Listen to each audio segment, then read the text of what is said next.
کبھی سوچا ہے کہ جب ہم اس دنیا میں نہیں رہیں گے تو اپنے پیچھے کیا چھوڑ کر جائیں گے؟ یہ ایک ایسا سوال ہے جو ہم سب کو سوچنے پر مجبور کرتا ہے۔ چلیں اسی سوال کے جواب کو تلاش کرتے ہیں، اور اس کی شروعات ایک ایسی حقیقت سے ہوتی ہے جو ہمیں جھنجھوڑ کر رکھ دیتی ہے۔ دیکھیں، ایک دن آئے گا جب سوشل میڈیا پر فون کانٹیکٹس میں ہمارا نام آنا بند ہو جائے گا، پہچان کی یہ عارضی چمک ماند پڑ جائے گی۔ اصل کہانی تو اس کے بعد شروع ہوتی ہے۔ ہماری کرسی، ہماری جگہ کوئی اور لے لے گا، زندگی تو چلتی رہے گی جیسے ہم کبھی تھے ہی نہیں۔ اور پتہ ہے، یہ سوچ ہمیں ایک بہت بڑی سچائی کی طرف لے جاتی ہے۔ اصل میں زندگی اس بارے میں تھی ہی نہیں کہ ہم کتنے سال جیے۔ اصل سوال تو یہ ہے کہ ہمارے بعد ہماری کون سی چیز زندہ رہتی ہے۔ تو اب دیکھتے ہیں کہ اسلامی نقطۂ نظر اس حقیقت کو ایک مایوسی کے طور پر نہیں بلکہ ایک مقصد کی پکار کے طور پر کیسے دیکھتا ہے۔ کیونکہ اسلام نے ہمیں کبھی دنیا چھوڑنے کا نہیں کہا، بلکہ اس نے تو ہمیں اس دنیا میں مقصد کے ساتھ جینے کا طریقہ سکھایا ہے۔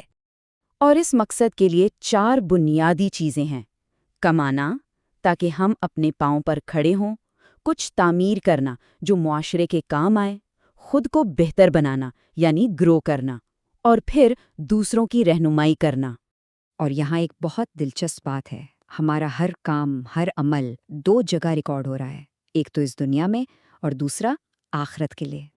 اور ان دونوں میں فرق پیدا کرتی ہے نیت، یعنی ارادہ۔ یہ وہ طاقت ہے جو ایک عام سے کام کو عبادت بنا دیتی ہے اور ایک معمولی سی کوشش کو صدقے کا درجہ دے دیتی ہے۔ سوچئے ذرا، ایک پروفیشن عبادت کیسے بن سکتا ہے جب مقصد صرف دکھاوا نہ ہو بلکہ خدمت ہو، جب حرام کے آسان راستوں کے بجائے حلال کمایا جائے، اور جب صرف اگلی تنخواہ کا نہیں بلکہ ایک لمبے عرصے کے فائدے کا سوچا جائے۔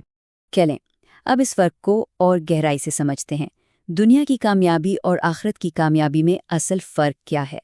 دیکھیں، ویلیو سسٹم بالکل الگ ہے۔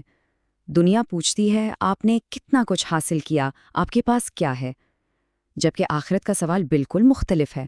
وہاں پوچھا جائے گا آپ کے ہونے سے کس کی زندگی بہتر ہوئی۔ اس بات کو سمجھنے کے لیے ایک چھوٹی سی مثال دیکھتے ہیں، ایک ایسی لیگیسی کی کہانی جس کا شور نہیں تھا۔ ایک شخص تھا جو بہت خاموشی سے اپنی زندگی گزار گیا، نہ کوئی شہرت، نہ کوئی سوشل میڈیا پر وائرل مومنٹس، لیکن اس کی لیگیسی کیا تھی؟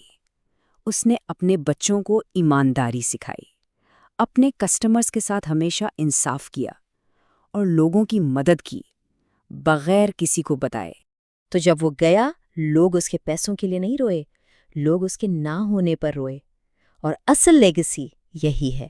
کیونکہ عہدے ختم ہو جاتے ہیں، بینک اکاؤنٹس بند ہو جاتے ہیں، جسم بھی مٹی میں مل جاتا ہے، لیکن جو چیز آگے سفر کرتی ہے نا، وہ ہے ہمارا اثر، ہمارا امپیکٹ۔ اور یہ بات ہمیں اپنے سب سے آخری اور سب سے ذاتی سوال کی طرف لے آتی ہے۔ ایک سوال جو ہم سب کو اپنے آپ سے پوچھنا چاہیے: اگر آج رات کسی کی زندگی ختم ہو جائے تو کیا اس کا کام بھی وہیں رک جائے گا؟ یا کیا پیچھے کچھ ایسا رہ جائے گا جو روحوں کو سکون دے، لوگوں کو سہارا دے، یا دلوں کو راستہ دکھاتا رہے، صرف اس لیے کہ وہ شخص کبھی اس دنیا میں موجود تھا؟ اور آخر میں بس یہی کہنا ہے کہ سب سے بڑی کامیابی وہ نہیں ہے جو ہم اس دنیا میں چھوڑ جاتے ہیں، بلکہ اصل کامیابی تو وہ ہے جو آخرت میں ہمارا استقبال کرے۔